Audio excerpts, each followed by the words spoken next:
আজ তো আমাকে দেখে তোমরা বুঝতেই পারছো আমার মনটা বেশ খুশি খুশি আছে, কারণ আজকে যাচ্ছে কাকদ্বীপ একটু শপিং করার জন্য। তার আগে আমাকে যেতে হবে কলেজ কিছু কাজের জন্য। তোমরা হয়তো ভাবছো কলেজটা এখন একটু আলাদা লাগছে কেন। কারণটা হলো আগে ভিডিওতে যে কলেজটা তোমরা দেখতে সেটা ডিএলএড কলেজ, আর এটা হলো গ্র্যাজুয়েশন কলেজ। আমরা যেখানে ট্রেন ধরার জন্য অপেক্ষা করছিলাম আমাদের পাশে একজন কাপল বসেছিল, তো ওনার হাজবেন্ড এই ছোট ফোনটা ছেড়ে যায়। যেহেতু আমি ফোনটা পেয়েছিলাম, তারপর একটু খোঁজাখুঁজি করার পর ওনার হাজবেন্ডকে আমি এই ফোনটা দিয়ে আসি।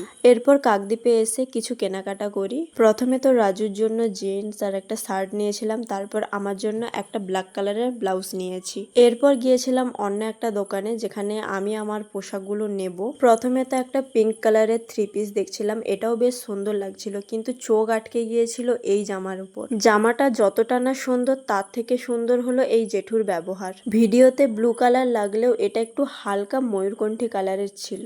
কেনাকাটা করার পর খেলাম একটু ঠান্ডা ঠান্ডা লস্যি, এরপর বাস ধরে নিয়েছি কারণ এবার ঘরে যেতে হবে।